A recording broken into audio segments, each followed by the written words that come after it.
Israeli বিমান হামলায় সম্প্রতি ইয়েমেনের হুথি সমর্থিত সরকারের প্রধানমন্ত্রী ও কয়েকজন মন্ত্রী নিহত হয়েছেন।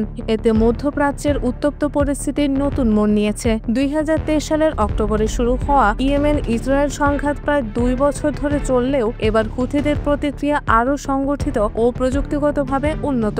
ব্যালিস্টিক ক্ষেপণাস্ত্র ও আক্রমণাত্মক ড্রোন দিয়ে ইসরায়েলের ভেতরে গভীর আঘাত হানা হচ্ছে।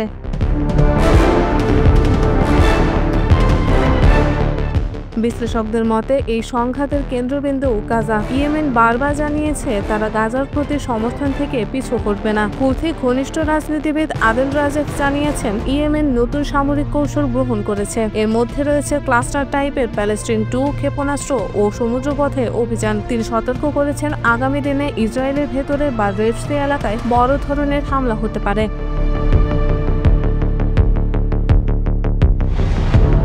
ইসরায়েলও পাল্টা প্রতিক্রিয়ায় সক্রিয়। সম্প্রতি ইয়েমেন থেকে পাঠানো একটি ড্রোন নেগেভ অঞ্চলের রামন বিমানবন্দরে বিস্ফোরিত হয়ে যাত্রী টার্মিনালে ক্ষয়ক্ষতি ঘটায়। সাধারণত ইসরায়েলের আকাশ প্রতিরক্ষা ব্যবস্থা এ ধরনের ড্রোন আটকাতে সক্ষম হয়, কিন্তু এবার প্রতিরক্ষা ভেদ করা সম্ভব হয়েছে।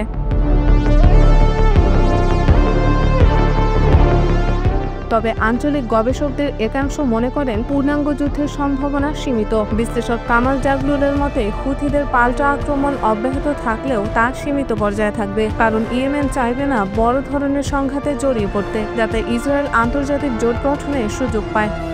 একই সঙ্গে যুক্তরাষ্ট্র বর্তমানে হামাসের সঙ্গে পরোক্ষ আলোচনা করছে এবং চীন, রাশিয়া, উত্তর কোরিয়ার সম্ভাব্য জোট নিয়ে উদ্বিগ্ন। ফলে ওয়াশিংটনের দৃষ্টি কিছুটা মধ্যপ্রাচ্য থেকে ইউরেশিয়ার দিকে সরছে।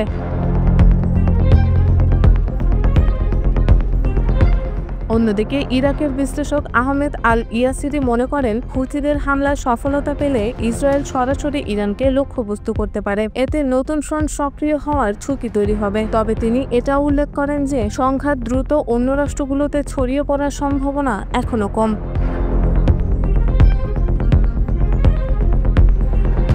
হুথিদের উদ্বেগ শুধু ইসরায়েল নয়, বরং ইয়েমেনের ভেতরকার আঞ্চলিক সমর্থনস্পষ্ট বিরোধী শক্তিকেও ঘিরে। জর্ডানের লেখক হাজেম আয়াত সতর্ক করেছেন অভ্যন্তরীণ চাপ ও অস্থিতিশীলতা থেকেই হয়তো বৃহত্তর সংঘাতের স্ফুলিঙ্গ জ্বলে উঠতে পারে।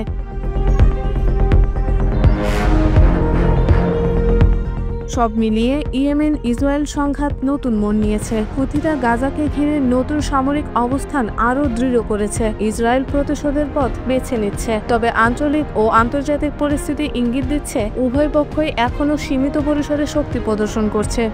তবুও রেড সি ও মধ্যপ্রাচ্যের নিরাপত্তা পরিস্থিতি আগামী দিনে আরও অস্থিতিশীল হয়ে উঠতে পারে।